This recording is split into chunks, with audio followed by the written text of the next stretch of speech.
L'arrivée du cloud computing va durablement et profondément transformer la relation de l'entreprise à son système d'information. Avec ces nouvelles offres de traitement, de stockage et d'accès à l'information en ligne, on assiste à un changement de paradigme de l'informatique d'entreprise. On passe de la maîtrise d'une infrastructure à la maîtrise d'un processus, ce qui veut aussi dire que l'on passe du contrôle opérationnel d'un système informatique au contrôle contractuel d'un risque. Ce changement de paradigme impacte tous les acteurs de l'informatique, le client et son prestataire, les éditeurs des logiciels opérés sous cette forme, mais aussi les autorités régulatrices comme la CNIL, l'AMF, l'administration fiscale, etc. et, dans certains cas naturellement, l'autorité judiciaire. Un outil unique, régissant les droits et les devoirs de chacun des acteurs de la virtualisation, est seul à même d'apporter une réponse à ces différentes questions.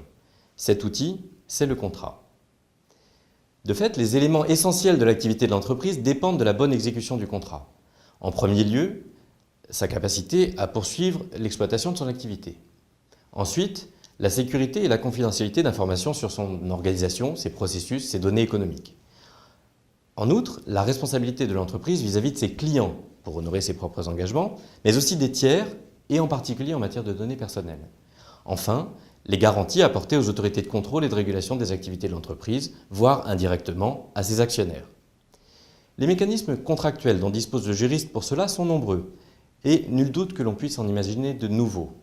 De fait, pour que l'adoption du cloud computing soit un succès, il faut que les bénéfices considérables qui en sont attendus, notamment en termes de sécurité, de souplesse et de TCO, soient accompagnés des mécanismes opérationnels et contractuels qui les garantissent.